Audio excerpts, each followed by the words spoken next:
Simulan po natin tong umagang ito sa isang panalangin na puno ng pasasalamat sa ating Panginoon. Yes, Lord, maraming salamat po for this day that you have given to us. Maraming salamat po for the opportunity to praise and worship you this day.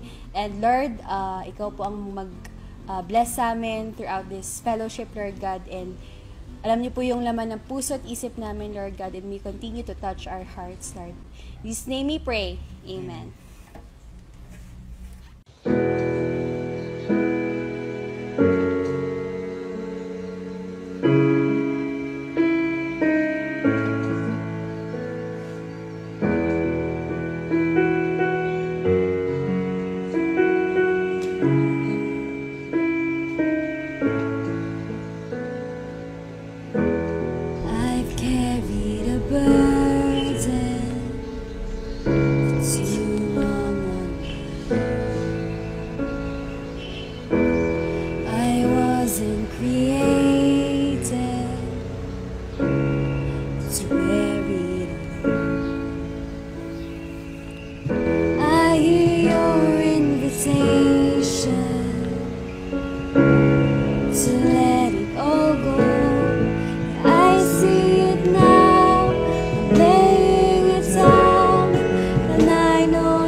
Falling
you again and again in all circumstances. Maraming salamat po, Panginoon, na meron kaming Diyos na matatakbuhan po. Sa hirap at ginhawa, Lord God, nandyan ka para sa amin. And Lord, alam niyo po yung laman ng puso namin, Lord God. Alam niyo po yung mga kailangan nito, Lord. Alam niyo po yung may mga persecution. Hindi po madali yung buhay, Lord God. Pero alam po namin, Lord, na Ikaw ang Panginoon na palagi pong magtatagumpay. Maraming salamat po. Sa iyong biyaya, ako ay namamangha. Sa iyong kalinga, panganib ay di banta. Sa pag-ibig mo, palaging ligtas ang puso.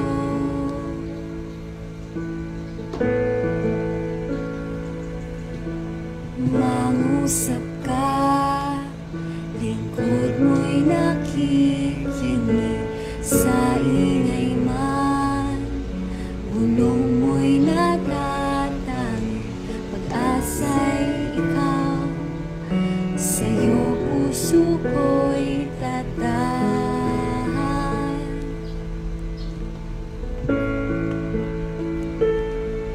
Tanggulan ng puso ko ay nahanap sa iyo, Kristo, pangalan mo, kanlungan ko. Tanggulan ng puso ko ay nahanap sa iyo, Kristo, pangalan mo, kanlungan ko, kailan pa man. Mangusap ka, lingkod mo'y nakikinig. Sa ingay man, bulong mo'y natatangi. Pag-asa'y ikaw, sa'yo puso ko'y tatahan.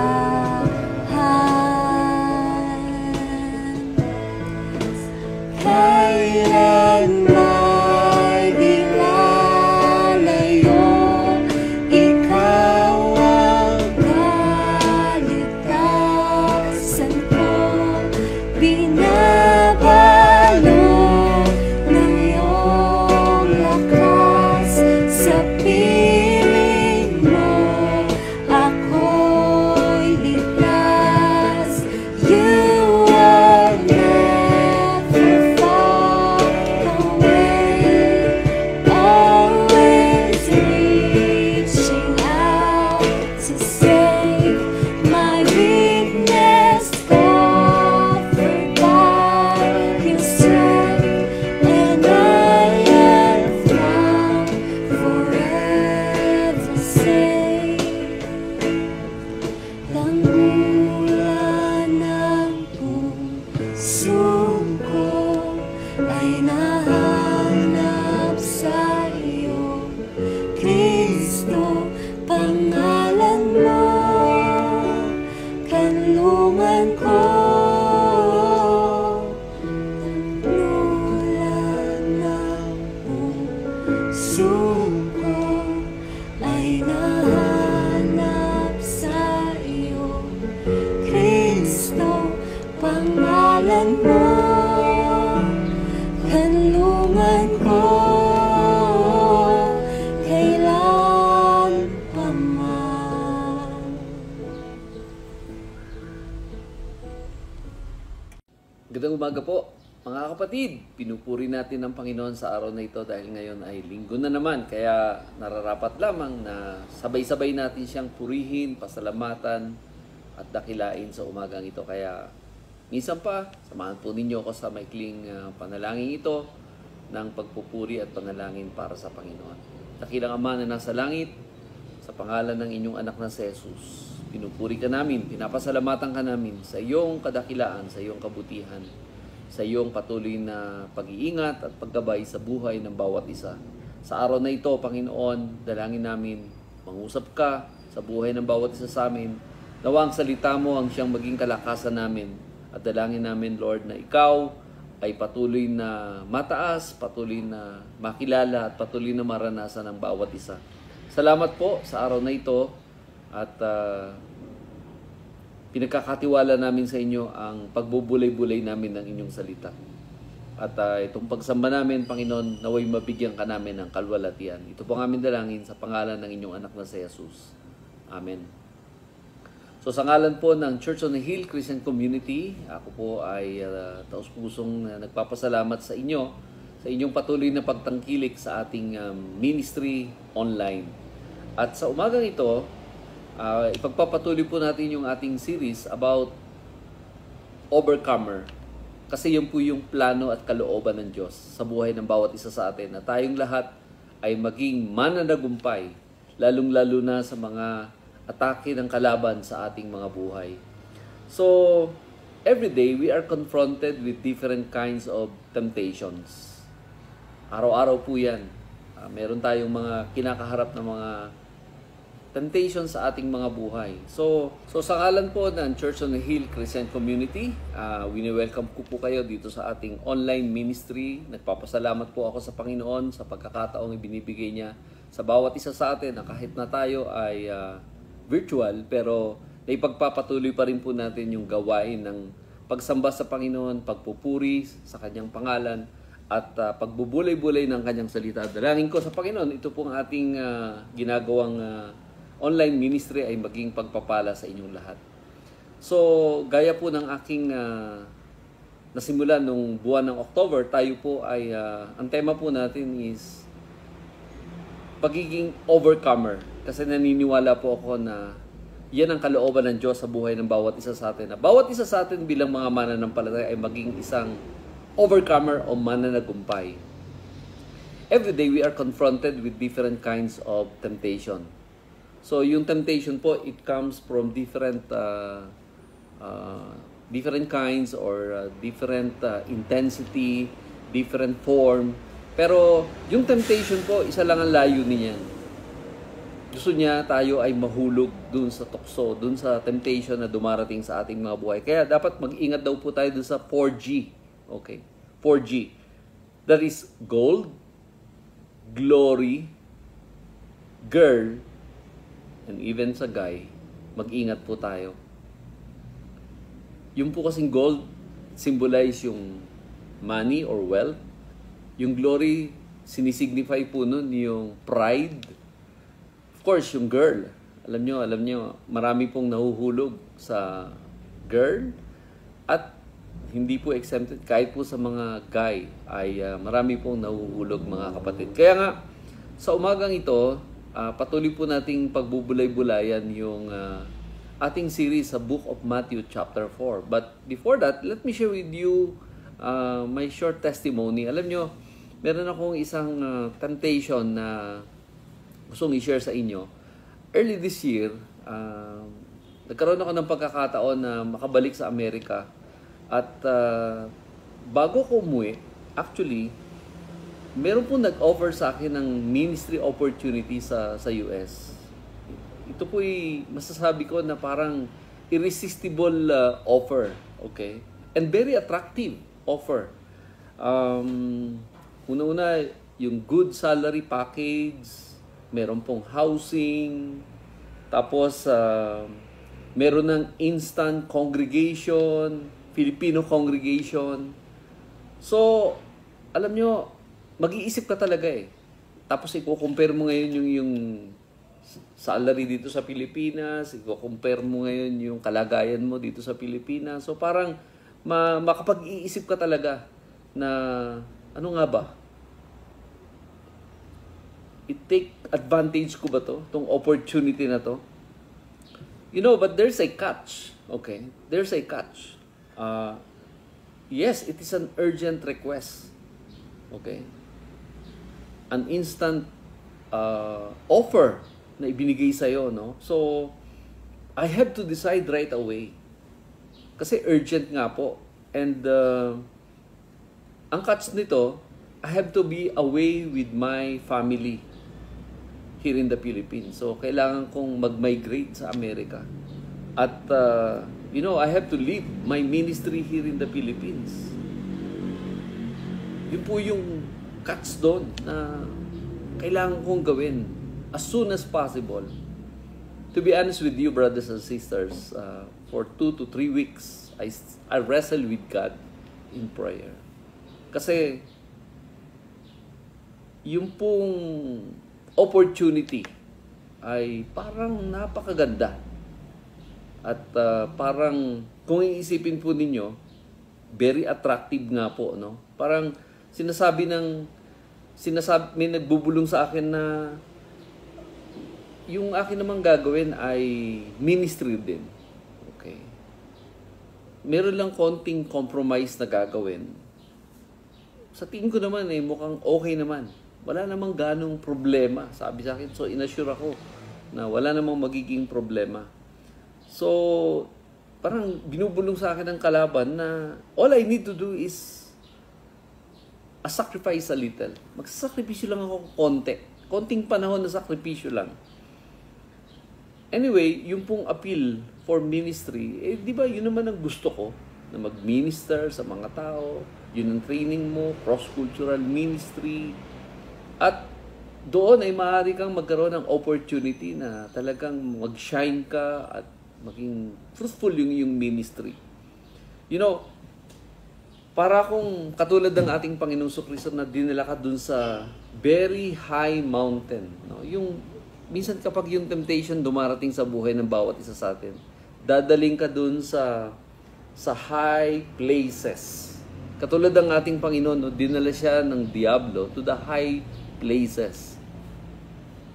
To the high mountain. To the very high mountain. Yun ang sabi sa book of Matthew, chapter 4, verse 8. So, He leads us high and promise high things. Ganun po ang kalaban kung minsan, mga kapatid. And it suits our desires. Okay?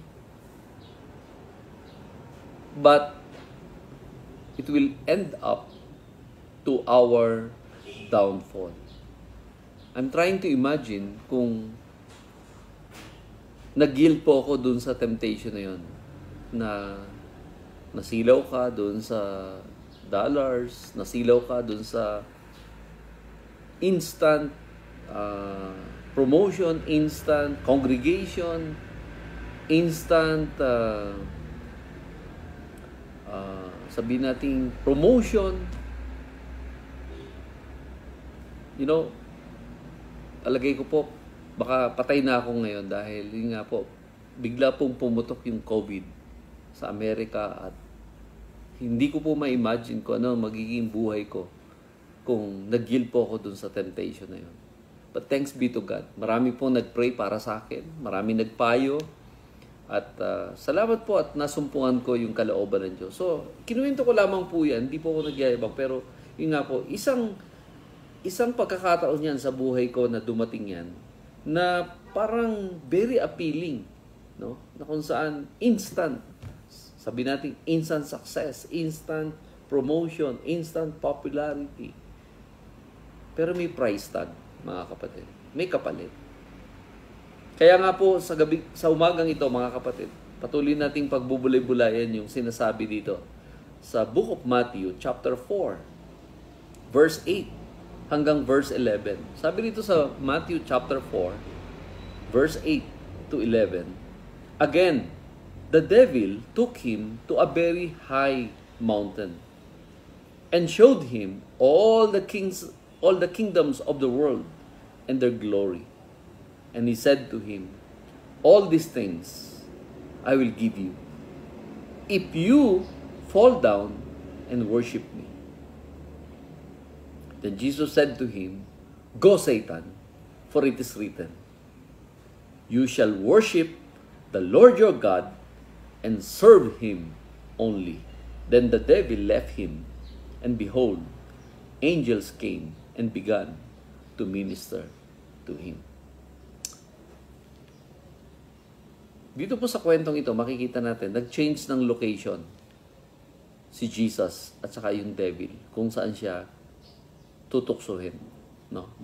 From the pinnacle of the temple, okay, yung senior ni Sister Dang last Sunday, to the high places, to the high point. So meron pang highest point, yung mountain, okay. So the location has changed from pinnacle of the temple to a high place, to a very high mountain. Alam niyo po, in biblical times, the high places were the location where allegiance were declared and where altars were set up to various gods. Sa high places po, doon dinidetermine kung sino yung dapat nahan doon sa high places at sino yung dapat mong paglaanan ng iyong allegiance and worship. Kaya nga po yung mga pagan, doon sila nagse-set up ng mga altars nila, doon sa mga high places. Kasi nga po, it symbolizes elevation, it symbolizes prestige, power, popularity kapag ikaw ay nahandun sa peak ng iyong location. So, importante po yan na maintindihan natin na in biblical time, sabi ko nga sa inyo, the high places were the locations where allegiance were declared. Okay. Kaya nga, I believe intentional na dinala ng Diablo si Jesus doon sa high mountain para magkaalaman na yun tungkol doon sa kung sino ang dapat na bigyan ng allegiance ng ating Panginoon. So, in these high places, no, the devil tests the allegiance of Jesus. Okay. Tinest ng Diablo yung allegiance ng ating Panginoong Hesukristo. Kaya nga, sabi rito, again, the devil took him to a very high mountain. Okay. Andun sila sa very high mountain. So, I'm trying to imagine, dito sa Baguio City, for example, parang dinala ng Diablo ang ating Panginoon doon sa Santo Tomas, kung saan nandun yung location ng parang radar dito sa Baguio, na kung saan one of the mountain dito sa Baguio na kitang-kita mo overlooking yung buong Baguio City. Okay. So, ang sabi naman na kasulatan, and the devil showed him all the kingdoms of the world and their glory and their splendor. Okay. So, ipinakita ng Diablo sa ating Panginoon yung ganda, yung glory and splendor of the kingdom of the world. So, naalala ko, di ba ang ating Panginoon ay nagpunta dito sa salibutan ito to save the world? Jesus came to save the world, di ba? And here is the devil showing the kingdom of the world and their glory to the Lord Jesus Christ. Alam nyo, hindi lang basta ipinakita ng kalaban, ng Diablo sa ating Panginoon yung the kingdom of the world and their glory. Ang sabi ng banal na kasulatan, inoffer niya sa ating Panginoon yung sanlibutan. Di ba kaya nga siya nagpunta rito sa salibutan para iligtas ang salibutan? So parang sinasabi ng devil sa kanya, oh, di ba nagpunta ka rito para iligtas ang salibutan? Heto na, ibibigay ko yan sa'yo. Sabi niya, listen, at ito po yung pangako ng Diablo sa ating Panginoon. All these things I will give you. Okay. All these things I will give you. Okay? So parang sinasabi ng devil sa ating Panginoon, o di ba? You came to the world, kaya ino-offer ko na sa'yo itong salibutan. Okay? Sabi niya, pwede na sabihin, for free. Okay? No sweat. No sacrifice. Instant. Okay? But there's a trap. At dito po, kinakailangan maging aware tayo dun sa mga bagay na ino-offer sa atin para mag-yield tayo dun sa temptation. So makikita natin, there's a trap. There's a price tag. No? And we need to be aware dun sa mga devices ng devil sa buhay ng bawat isa sa atin. Kasi hindi naman niya i-offer yan for free actually. Maganda lang sa simula, maganda lang sa panlabas. Pero may price tag po yan. Nakatago nga lang po yung price tag. Sabi ng devil, very enticing yung package, di ba? Na binibigay sa kanya. Sabi niya, the kingdom of the world and their glory, I will give it to you. But sabi ng devil, you can have it all. Parang SM, you can have it all. Yun yung ino-offer ko sa'yo. You can have it all. You can have an instant result, actually. You can have all the splendor and you can have all the significance of this world. Gaya nga po ng sinabi ko sa inyo mga kapatid, there's always a catch. With an offer, okay? Ano po yung catch dito mga kapatid? The devil also said, if you will bow down and worship me, I will give it to you. Okay. So, merong catch. Ano yung catch?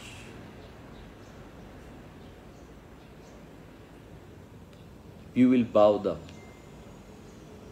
and worship me, sabi ng devil. There is a price tag to pay. Okay. That is worship and service. You have to pay the toll in every temptation the enemy is luring us to yield. So makikita natin mga kapatid, just fall down and worship me. Yun ang sabi ng Diablo. Yung pong tenses dito nasa aorist, ibig sabihin, suggesting that the devil is asking Jesus to fall down and worship Him only once.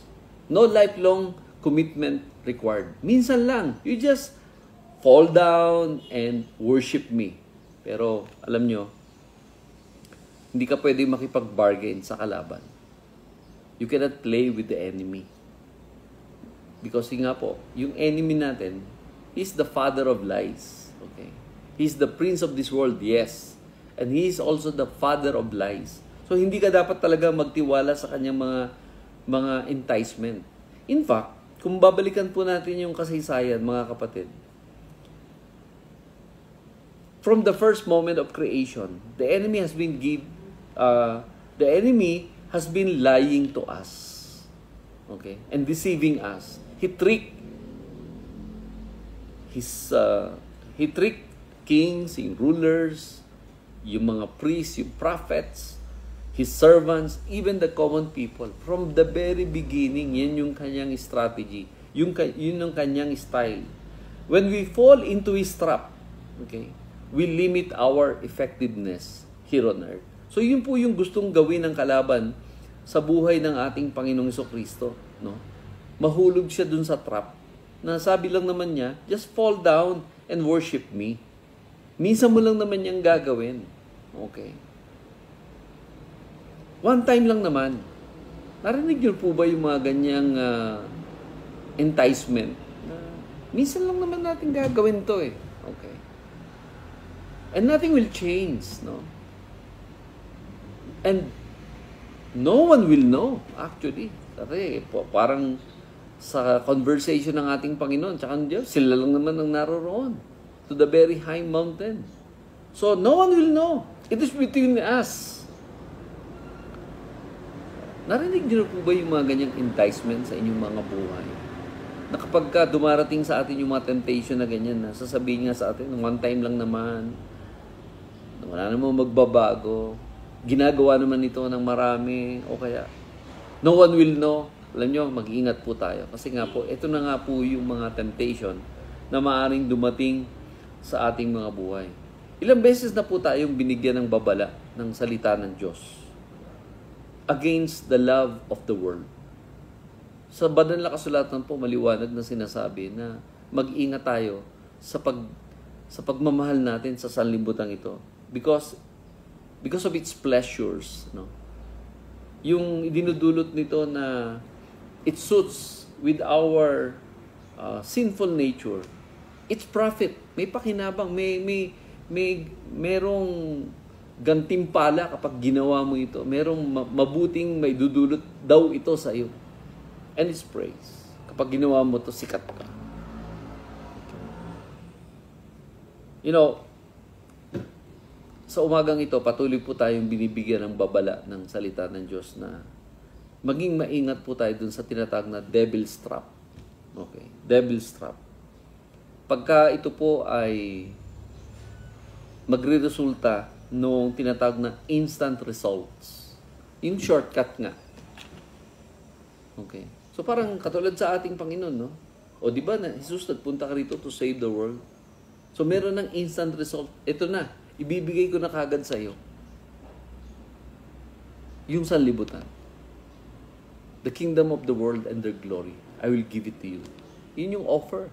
Okay? Special offer ng devil para sa ating Panginoon. So, instant popularity. Okay? So, hindi ka na kailangan magsakripisyo. Magiging popular ka na dahil sa iyo na lahat ng kingdom of the world and their glory. Instant promotion yan. Okay? Hindi pa na kailangan ng pagpawisan pa. No sweat. No sacrifices needed. Heto na. Instant yan. Narinig niyo na rin ba yung mga instant financial success? Naku, marami po yan sa panahon natin ngayon na yun yung common temptation nowadays na instant financial success. Yun yung parang ino-offer na very catchy na parang pag tinignan mo at the onset, parang, oo nga, no? Bakit ba ako magpapakahirap ng ganito? Pwede naman pala na ganito na lang. No suffering, no sweat, sabi ko nga sa inyo. Pero we have to clarify kung ano yung dinidemand ng devil. Sabi niya, fall down and worship me. Ano bang sinisignify ng worship? Worship signifies allegiance to the one who is worship. Ang pagsamba po, sinisignify nun yung allegiance mo dun sa iyong sinasamba. So pagka nag-yield ang ating Panginoon dun sa temptation na yun, so yung allegiance ng ating Panginoon Kristo, hindi na sa Diyos Ama, kung hindi doon na sa devil. Kasi nag-yield siya. Kaya nga, worship is very important because it signifies our allegiance to the one who is worship. Sino ang iyong sinasamba? At kapag hindi ang Diyos ang iyong sinasamba, meron kang ibang sinasamba, handun ang iyong allegiance. Hindi na sa Diyos. Pangalawa, worship signifies superiority of the one who is worship. Parang sinasabi mo, kaya mo sinasamba ang isang tao o isang bagay o isang being, parang sinasabi mo, he is superior than you. Kaya mo siya sinasamba, kaya mo siya binibigyan ng parangal. Kaya, worship signifies not only allegiance to the one who is worship, but also worship signifies the superiority of the one who is worship. Ikatlo, mga kapatid, worship signifies dependence of the worshiper on the one who is worship. Ganun ang implication po nun. When you are worshiping someone, you are dependent, no? Handun yung iyong dependence as a worshiper to the one who is worship. Kaya, it is a devil's trap. Hindi po yun ganun kasimple lang na fall down and worship me. That's it. Hindi po. Meron po yung kaakibat na implication dun sa dinidemand or ino-offer ni devil sa ating Panginoong Kristo. Kaya nga, Sabi ni Jesus sa Matthew 16:26, "What good will it be for a man if he gains the whole world, yet forfeit his soul?" What good it will be for a man if he gains the whole world, yet he forfeits his soul. Alam nyo, money can be an object of worship. Or yung wealth. Yung wealth mo can be an object of your worship. Anything or anyone that replaces the place of God can be our idols. So money is an example. Pwede mong, may mga tao po na halos puro pera na lang ang kanilang iniisip. Halos parang sinasamba na nila yung kanilang kayamanan. Kaya ang nasa utak nila, puro pera, pera, pera, pagkakakitaan. Pera, pera lahat. Pera, pera lang yan. Yan ang pananaw nila. So money can be an object of our worship. Power. Okay. Kaya nga po may mga tao po na they cling to power and position. Kasi yung position and power can be an object of worship na parang hindi na sila mabubuhay kung hindi na sila nasa kapangyarihan. Nabubuhay na lamang sila para ma-maintain nila yung kanilang position in life. Yung mga achievement natin, even our job, can be our idols or can be an object of our worship. Even our family or loved ones can be an object of our worship. Sabi ko nga sa inyo, anything or anyone that replace the place of God can be our idols. Kaya nga po mga kapatid, sa umagang ito, mag-iingat po tayo. Hindi po ganun kasimple yung dinidiman ng ating kalaban sa ating Panginoon na just fall down and worship me. Dahil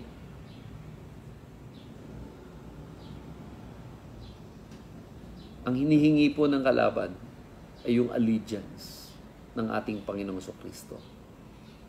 Yung kanyang loyalty.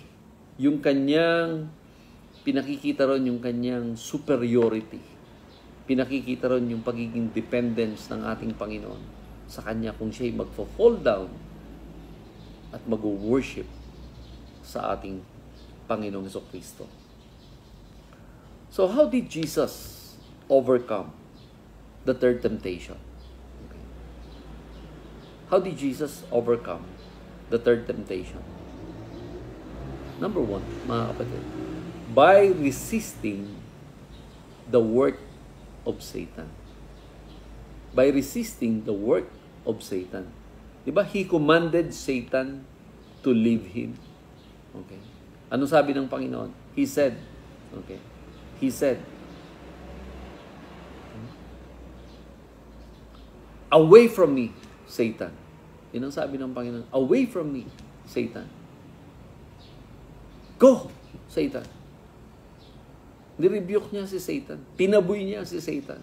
Pinalayas niya si Satan. He commanded Satan to leave. Mga kapatid, kung alam mo yung spiritual authority na meron ka, you could command the devil to leave. You could command the devil to get away from you. You could rebuke him. You could resist him.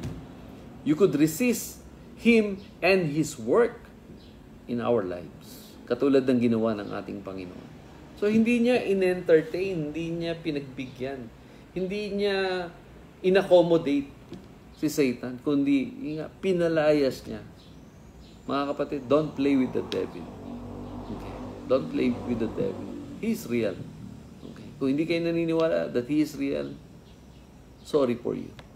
But the devil is real. But you can command him. You could rebuke him. You could resist him. Katulad ng ginawa ng ating Panginoong Kristo. Pangalawa po, not only by resisting the work of Satan, pangalawa, by reciting properly the Word of God. the sword of the Spirit. Anong sabi ng Panginoon? Go, Satan, for it is written, you shall worship the Lord your God and serve Him only. This was taken from Deuteronomy chapter 6, verse 13. Mula dun sa Shema, na kung saan ito yung nire-recite na declaration of faith ng lahat ng mga Jew in the Old Testament. For it is written, sabi ng Panginoon, worship the Lord your God and serve Him only. Alam nyo, dito po natin makikita kung gaano kahalaga yung salita ng Diyos. Na alam mong gamitin properly yung salita ng Panginoon to counter the lies of the enemy. Yung truth. Yun naman po talaga ang pang-counter dun sa lies of the enemy. Yung truth. You should know the truth and the truth shall set you free. So yung Word of God, yan po yung magpo-protect sa atin. Kung alam mo yung salita ng Diyos at kaya mong i-recite, kaya mong i-memorize, kaya mong isapuso yung mga salita ng Diyos, yun po yung magsisilbing panlaban natin o panangga natin. Kaya nga sabi ng banal na kasulatan, the Word of God is the sword of the Spirit. So yung sword, di po ba? Ito yung isang weapon na ginagamit ng isang soldier na kung saan the sword can be used for offense and defense. Kaya nga, si Jesus, He used or He recite properly the Word of God, the sword of the Spirit. Kaya nga sabi niya, for it is written. Kaya nga, importante po, alam mo yung salita ng Diyos. Worship the Lord your God and serve Him only. Pangatlo po, mga kapatid, by remaining firm to your conviction. So si Jesus, hindi lang po niya ni-resist yung work of Satan. Hindi lang niya ni-recite properly yung Word of God. But He remained firm to His conviction. Yung kanyang pinananampalatayanan, yung kanyang kinatatayuang pinaniniwalaan, nag-remain faithful siya, nag-remain firm siya doon sa kanyang conviction. Alam niyo, nung sinabi niya kay devil itong statement na ito, sabi niya, it is written, okay? You shall worship the Lord your God and serve Him only. Okay? So, nung sinabi po niya ito, with conviction, from the heart ng ating Panginoon, na sinasabi niya, God alone is to be worshipped and no one else. God alone is to be worshipped. God is the only proper object of worship. No one but Him alone. So, nung kinote po ng ating Panginoon yung Deuteronomy chapter 6:13 na yun, kinote niya yun with full conviction. Kaya nga po, mga kapatid, in order for us not to yield to any kind of temptation, we need to be firm. We need to remain firm with our conviction. We need to recite from the heart properly the Word of God. And we need to resist the devil just like what the Lord Jesus Christ has done. Kaya makikita natin dito, mga kapatid, si Jesus, nagtagumpay siya laban doon sa gawa ng kalaban sa kanyang buhay. 3 beses siyang tinukso. Pero nagtagumpay ang ating Panginoon. Sabi sa verse 11, and look at your Bible, sabi sa verse 11, then the devil left him. Hallelujah. Ano pong ibig sabihin na? The enemy was conquered. He was defeated. He left defeated. The devil left him. Hindi siya nagtagumpay. Dahil hindi nag-yield ang Panginoon dun sa mga temptation niya sa kanyang buhay. And then, the good thing is, behold, angels came and began to minister to him. You know, mga kapatid, I do believe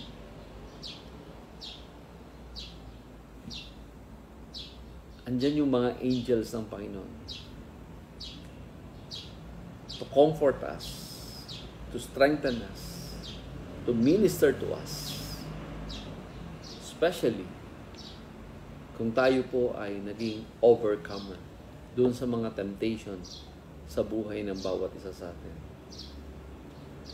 Ito pong pinag-uusapan natin ito tungkol sa ating Panginoon. It can be a lesson for all of us na kung saan we can be an overcomer. Pwede rin tayong magtagumpay. Mula dun sa mga lowest point ng buhay natin, even to the highest point ng ating mga buhay. Pwede tayong magtagumpay. Kung tayo po lamang ay tutularan natin ang anumang mga kaparaan ng ginawa ng Panginoon against any form of temptation sa ating mga buhay.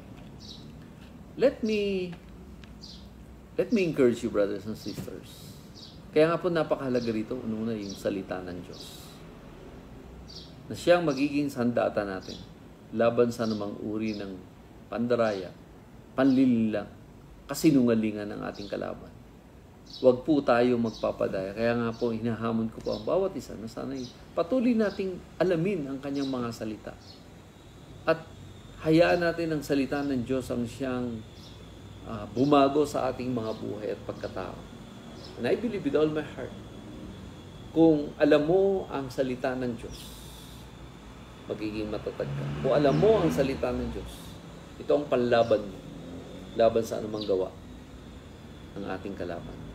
Kaya nga sa umagang ito, mga kapatid, let me exhort you. Continue to grow in the knowledge and grace of our Lord Jesus Christ. Magandang umaga po sa inyong lahat. At dalangin ko sa Panginoon, patuloy po kayong pagpalain ng Diyos. Manalangin po tayo. Panginoon Diyos, salamat po. Dahil ikaw ay isang mananagumpay. You are our model, overcomer. Nagtagumpay ka laban sa mga temptation. Dumaan ka sa iba't ibang mga temptation katulad ng aming dinadaanan upang you can identify with us, with our own temptations in life. Yes, Lord. Naranasan mo ang mga nararanasan namin ngayon. Na kami dumadaan sa iba't ibang uri ng mga temptation sa buhay. Pero salamat po dahil ikaw ay isang mananagumpay. Tulungan mo po kami, Panginoon. Every time na meron kaming temptation sa buhay, maalala ka namin at maalala namin ang iyong mga kaparaanan to overcome temptation. Panginoon, pagpalain mo po ang bawat isang kapatiran namin na kasama namin sa umagang ito. Na nawa po, Panginoon, tulungan mo po ang bawat isa sa amin, Panginoon, na maging isang victorious overcomer, O God, laban sa anumang atake ng aming kalaban sa aming mga buhay.